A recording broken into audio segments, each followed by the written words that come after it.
krisis sosial.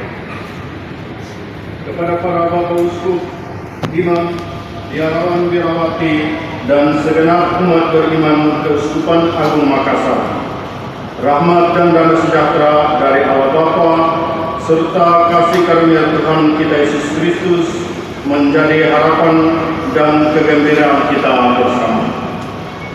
Hari Rabu Abu memulai masa Prapaskah 2026 jatuh pada tanggal 18 Februari 2026. Surat Gembala Keuskupan Agung Makassar tahun 2026 ini mengangkat tema semangat Laudato Si dan transformasi hidup mengatasi krisis sosial. Semangat Laudato Si. Menjelang akhir tahun 2025, pada akhir November 2025, kita dihadapkan pada kenyataan pahit. Saudara-saudari kita di Sumatera Utara, Sumatera Barat, dan Aceh terdampak tanah longsor dan banjir yang mengakibatkan lebih dari 604 korban jiwa, 464 korban hilang, sekian ribu yang luka dan menderita, 3.500 rumah rusak berat, 4.100 rumah rusak sedang, dan 20.500 rusak ringan. Fasilitas umum dan infrastruktur hancur. Total ada 282 fasilitas pendidikan, 271 jembatan, dan sekian ribu lahan pertanian dan perkebunan rusak berat berdampak dari bencana tersebut. Diprediksi kerugian ekonomi di Sumatera Utara sebesar 2,7 triliun, Sumatera Barat sebesar 2,1 triliun, dan Aceh sebesar 2,4 triliun. Di tengah situasi sulit dan penuh derita itu, kita menyatakan simpati yang mendalam, memanjatkan doa, meringankan beban penderitaan mereka, dan solidaritas berupa donasi untuk membantu saudara-saudari kita. Secara khusus, saya aturkan limpah terima kasih kepada segenap umat, lembaga dan komunitas atau kelompok kategorial di Keuskupan Agung Makassar atas donasi lebih dari 0,5 miliar yang bisa kita salurkan kepada Caritas Nasional untuk membantu meringankan beban penderitaan mereka. Peristiwa bencana alam berupa banjir dan tanah longsor di penghujung tahun 2025 ini mengundang kita untuk bermenung dan berefleksi atas sikap dan tindakan kita selama ini terhadap lingkungan dan alam semesta sebagai rumah bersama ini.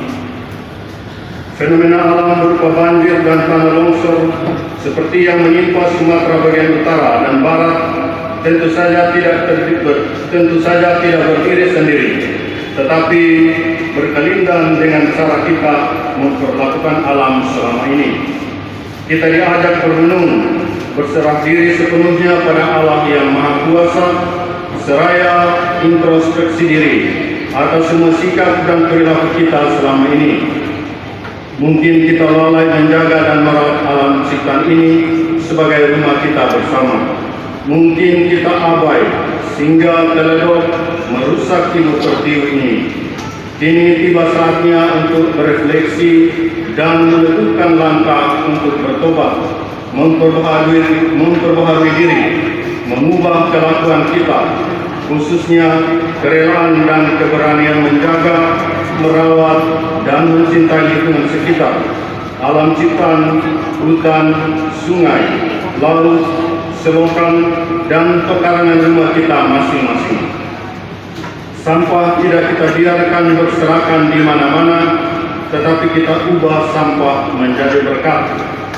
Pekarangan rumah kita jaga dan hijaukan sehingga menciptakan lingkungan yang ramah dan harmonis.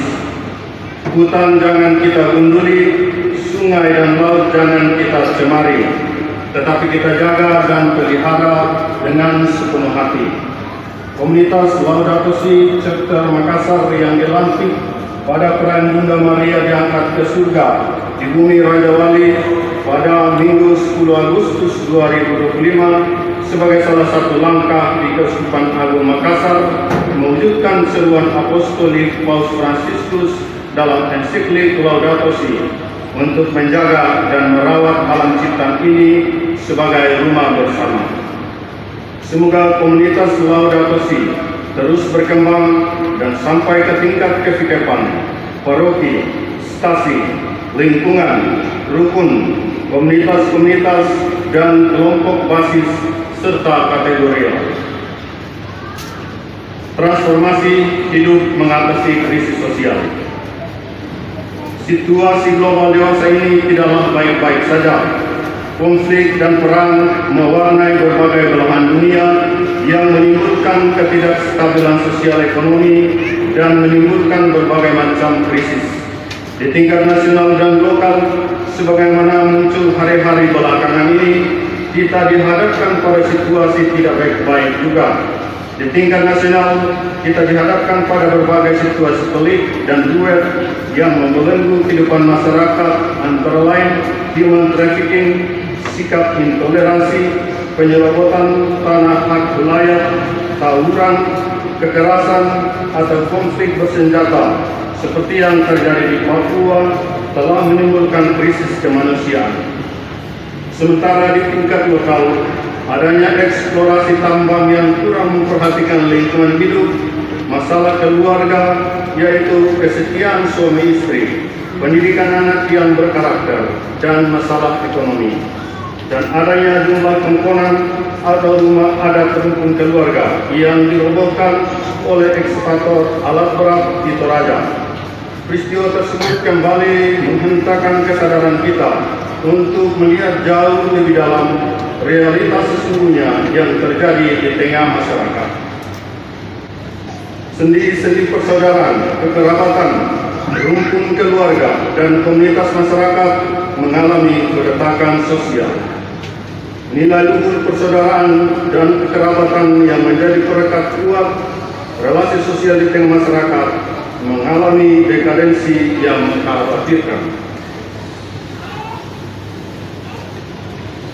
Kejujuran pada diri sendiri, penghargaan pada nilai-nilai luhur, kearifan lokal, dan sikap hormat pada martabat setiap pribadi merupakan nilai-nilai keutamaan yang harus dijaga, dirawat, dan dipelihara dengan sepenuh hati. Jangan kita biarkan egosentrisme sektoral dan kian membuat relasi sosial menjadi retak dan rusak.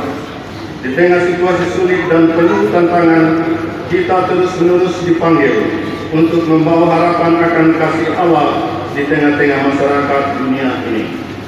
Paus Leo ke-14 di awal keterpilihannya sebagai Paus baru menyerukan untuk membangun persatuan dan perdamaian di tengah dunia ini. Dalam kunjungan apostoliknya yang perdana, memutuskan mengunjungi dua negara di Timur Tengah, yaitu Turki dan Lebanon. Di Turki, Paus mengadakan doa rekonsiliasi di tempat di mana 1700 tahun yang lampau diadakan konsili Nicea yang mempersatukan seluruh gereja yang terpecah karena persoalan teologis di masa itu. Sementara di Lebanon, negara yang selalu dirundung konflik dan peperangan, Paus menyerukan arti perdamaian sejati, mewujudkan perdamaian, menuntut keberanian untuk berkorban dan mengambil resiko demi terwujudnya perdamaian yang sejati. Berbagai macam krisis dan persoalan berkelindang silih berganti. Namun sebagai orang beriman, kita dipanggil untuk terus mewartakan harapan yang tidak pernah mengecewakan. Gereja dipanggil meneruskan misi Yesus Kristus sebagai pembawa kabar sukacita keselamatan Allah. Roh Tuhan ada padaku, oleh sebab Ia telah mengurapi aku untuk menyampaikan kabar baik kepada orang-orang miskin, untuk memberitakan tahun rahmat Tuhan telah datang.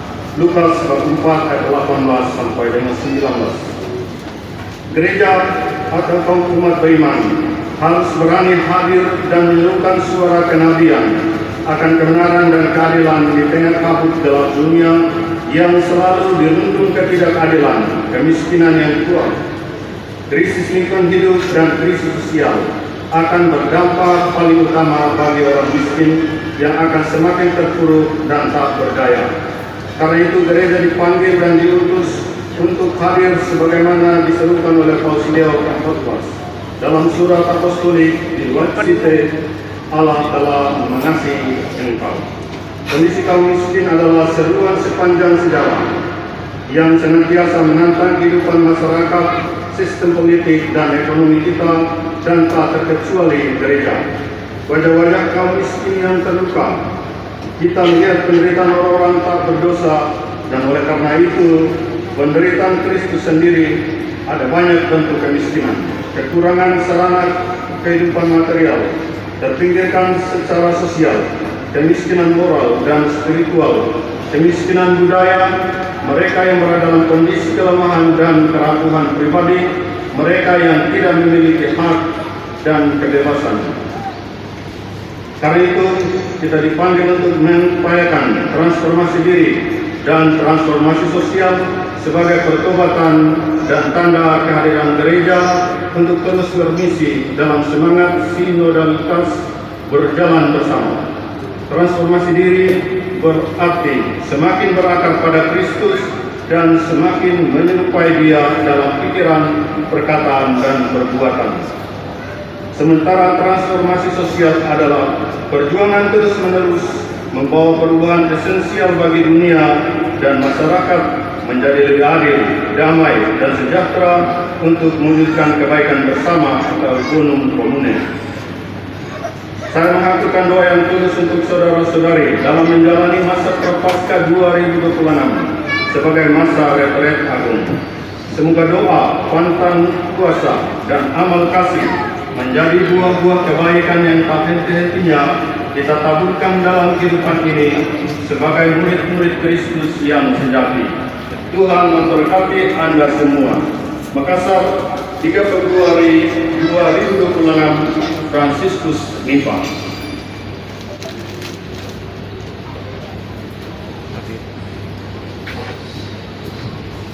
Oke.